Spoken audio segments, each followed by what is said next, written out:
to all. In today's session, we are going to discuss about the international chemistry, national level chemistry, and the state level chemistry.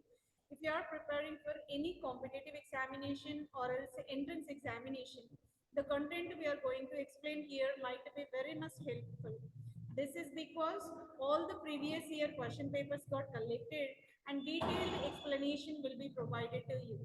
Herein, international level entrance exams and competitive exams, India level JEE advanced and JEE mains examination, NEET chemistry followed by Telangana, Andhra Pradesh EAMCET examination entrance, or any other competitive exams if you are aspiring to prepare. For all these, the content provided here will be very much helpful. Let's enter into our question number 1, where it is the question given from physical chemistry.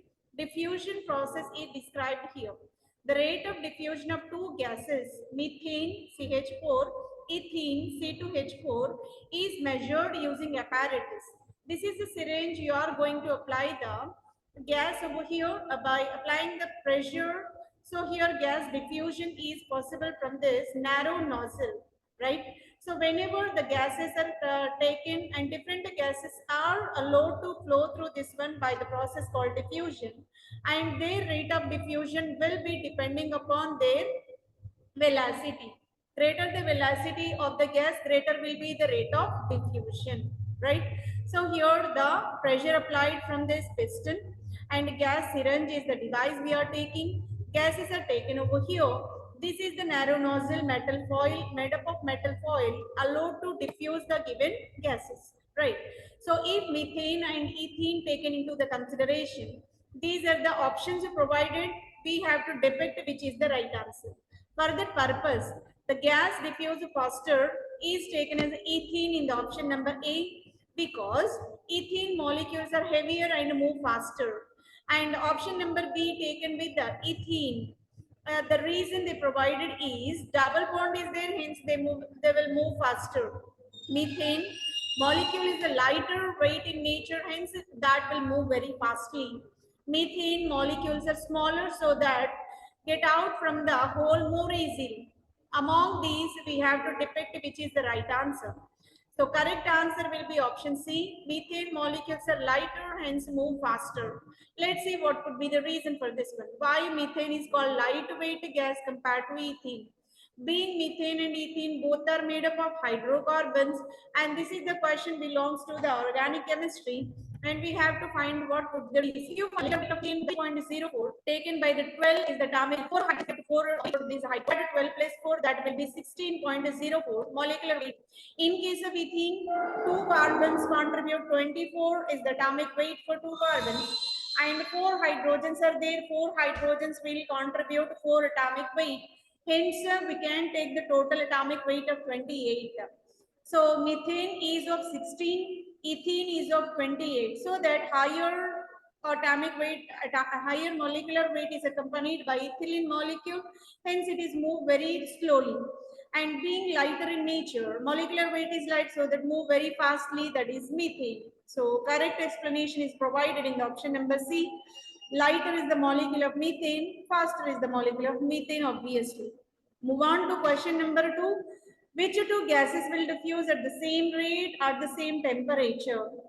Again, it is the part of diffusion, and we are providing the constant temperature. We have to move to the how the rate of diffusion will be shown. So many gases: carbon monoxide with carbon dioxide, carbon monoxide with nitrogen, chlorine with fluorine, nitrogen with oxygen are provided with the combination. Among all two gases with the same velocity, same diffusion rate to be predicted. For that purpose, again we will compare the molecular weights.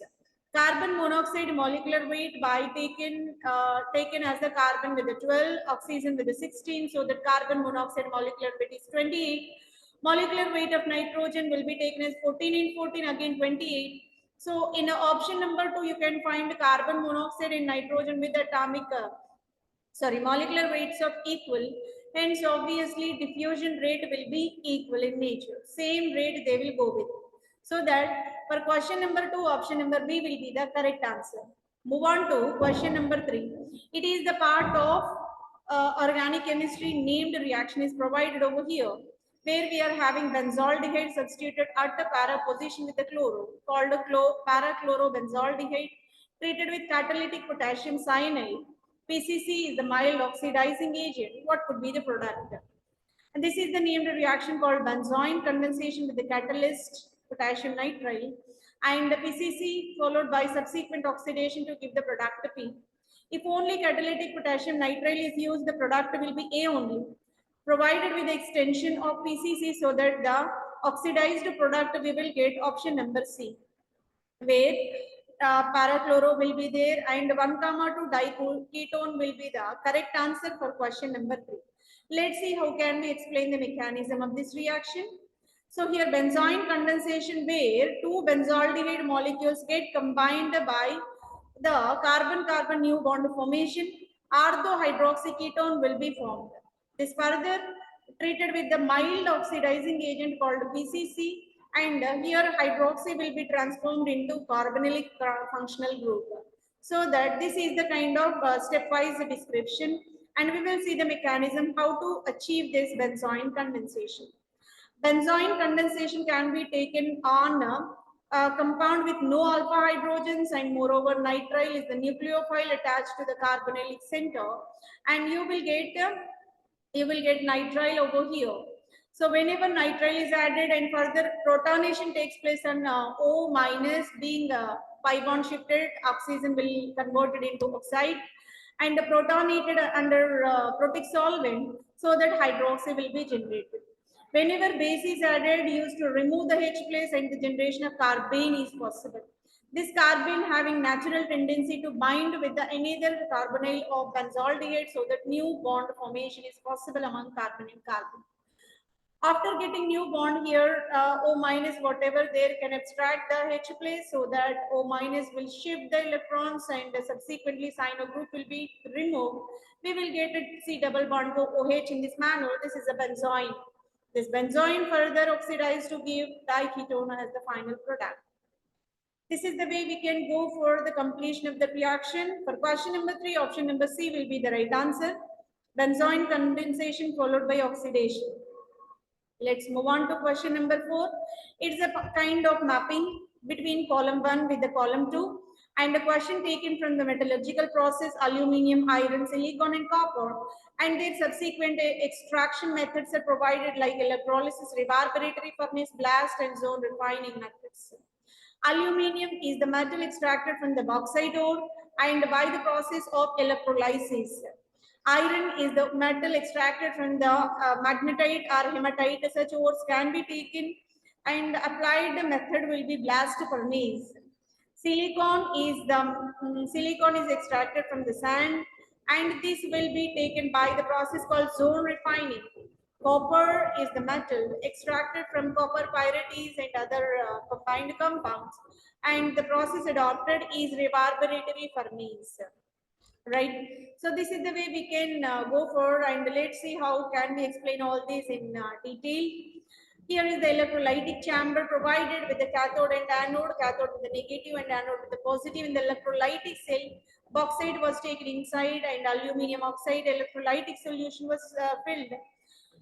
Whenever electricity got passed inside, carbon taken as the anode accretion, entire carbon lined iron is regarded as the cathodic chamber over here, and cryolite is added in order to take the solution in the lower temperature, carry the reaction at optimum temperature level. For that purpose, cryolite will be added, and the molten aluminium get collected at this outlet whenever current is applied over here. So this is the way we can go for electrolysis process for the aluminium extraction from bauxite. Let's go with the second method called the extraction of iron by using blast furnace. In this blast furnace, iron ore got crushed first and mixed with the coke. Limestone and other ingredients got mixed over here. So, and whenever it is inserted and entered into a lower temperature zonation, and the slightly temperature got raised at a bottom level.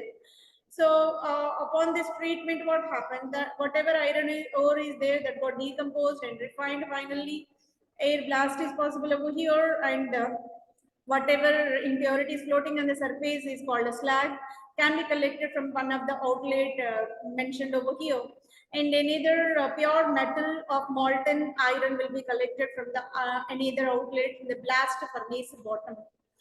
And this is about zone refining process of silicon and achieved by the purification at the crystallization point. Crystallization got carried at the lower temperature so that sand or silicon materials got taken and taken with the lowering of the temperature, so the crystallization process got carried in order to achieve pure metal of pure element of silicon. Silicon is regarded as a metalloid. And in either, as for the extraction of copper, copper can be extracted by taking a crude copper material called a charge inserted from this inlet. Whenever subjected to burning process, and here is thus material inserted, and flue gases upon combustion, whatever gases evolved called flue gases can be taken out by this chimney. And slag, what is the impurity material floating on, can be separated from this outlet. The pure metal of copper under molten conditions can be extracted from this outlet. Metal bell and tap will be there so that you can extract the pure metal from this bottom. This is the way we can go for, and the different metals are having distinct way of extraction, subsequently purification. For question number 4, option number A will be the right answer. Let's move on to question number 5. Here, coordination complexes are provided and their subsequent secondary valency is also given. Whenever coordination complexes upon treating with silver chloride, this denotes the free chlorines whatever present over here. So whatever components which are present outside the complex pair are called primary valency. Though primary valency responsible to get the precipitate of silver nitrate into silver chloride. Number of precipitates indicate number of free chlorides are there outside the coordination sphere, right? Here first compound is giving 3 chlorines. 3 silver chloride precipitates indicates all 3 chlorides are there outside, and 6 aqueous species are surrounding central cobalt. Set of 6 aqueous species are surrounding over here. It is a kind of octahedral, we can say valency, secondary valency will be 6. When you go with the second compound, the nickel Cl3 6H2O, in this only 2 available for the precipitation. That means 2 chlorides are outside the sphere, one of the chlorine inside the sphere. And if you write like this, nickel surrounded with the 5 water inside and one of the chlorine, one of the water and 2 chlorines are there as the primary valency. And cobalt, sulfate, bromo, 5 ammonia are there. If you take this complex, here only one bromo is there for the precipitation. That means what a bromo is there, being it is one halo group, so that will be represented outside of the complex sphere, so that it is the primary valency can used for the complexation, sorry, precipitation with this silver nitrate. So cobalt, central cobalt metal surrounded with a set of 5 ammonia and 1 sulfate, so that octahedral, and again valency will be 6. First compound octahedral 6, second compound octahedral 6, third also octahedral with the 6 secondary valencies, which are provided in the option number 4. Let's see the complex formation in their geometries. sp3d2 or d2sp3 is the kind of hybridization provided. Chromium is hexaquo, all 6 water molecules are surrounding in this manner, and 3 chloro groups are there. If you see this, Cl3 can be represented in this way. And nickel are surrounded with the 5 aquo and one of the chloro inside of the sphere, and one of the water molecule is there outside, and 2 chlorines are there, so the 2 chlorines got precipitated, so that we can say secondary valence will be 6 over here. In either copper metal surrounded with the 5 ammonia, one of the sulfate inside of the sphere, this is the octahedral, and secondary valency will become 6 only, because 6 bonds around copper metal. And one of the bromine represented here primary valency, which is precipitated with the silver nitrate, so that this will be the right representation for all the complexes, where you can find all 6 bonds in all 6 complexes. Let's go with the question number 6. That is the last question of the session, where again it is the part of organic chemistry. Mapping of column A with the column B is possible. First compound is propyl iodide aqueous potassium hydroxide is there. Tertiary butyl chloride water is given. Propyl iodide alcoholic potassium hydroxide is there. Tertiary alkyl hydroxide and H plus acidic conditions are provided. Here are the reaction mechanisms are SN1, E2, E1, SN2. Two of the reactions are nucleophilic substitutions. Two of the reactions are elimination reactions. Let's see how can we explain this one. So, option number 1, where we have propyl iodide can be treated with aqueous KOH. Aqueous KOH is the reagent is providing nucleophile OH minus, so that iodo can be replaced with OH minus, and this is the product obtained from SN2 mechanism. SN2 is the reaction simultaneous removal of existing nucleophile and addition of another new nucleophile in a single step, which is called a transition state around the central carbon atom. And you can find a pentavalent transition state over here. And breaking a bond slowly and making a bond is possible. This will be the SN2, where intermediate transition state will be formed. And compound B, where tertiary butyl chloride will participate in SN1 mechanism, where only one reactant responsible for the nucleophilic substitution in rate determining step, where tertiary butyl bromide slowly broken and carbocation generated. This is a reaction where concentration of alkyl halide matters. This alkyl carbocation generated well treated with the water under first condition, so that hydroxide will be generated in the carbon. This is the way we will go with the SN1 for tertiary alkyl halides. C will be again reactant same, but a reagent got changed. Aqueous KOH gives rise to substitution. Alcoholic KOH gives rise to elimination, right? Propyl iodide alcoholic KOH, so that subsequent removal of H plus and halide under basic conditions gives rise to the double bonded compound called unsaturation. Within the same step, both the process called simultaneously. Rate of the reaction depends upon this alkyl halide and the base involved in the deprotonation, so that both the reactants are involving. Hence, we can say bimolecular. 2 denotes bimolecular. Bimolecular elimination. Alcoholic KOH, where OH minus is becoming becoming base rather than nucleophile, so that here the double bond. And last one is about tertiary butyl hydroxide. Tertiary butyl hydroxide will be protonated under acidic conditions. Whenever protonated, you will get the oxonium ion. That oxonium ion will be eliminated with the water, so that carbocation. The carbocation will deprotonated to give the carbon-carbon double bond. This is a stepwise method where formation of carbocation is possible with the one reactant, so that we can say unimolecular elimination, right? So this is the way we can go with, and all the process got carried. Let's map. Propyl iodide aqueous KOH reaction will be SN2. The tertiary butyl chloride aquation means addition of water is the SN1. Propyl iodide alcoholic KOH, the reaction will be E2. Tertiary butyl hydroxide with the acidic conditions is the E1. This will be the right answer. Correct mapping is given here. By this, we completed the entire session. Hope this will be very much helpful for your preparation.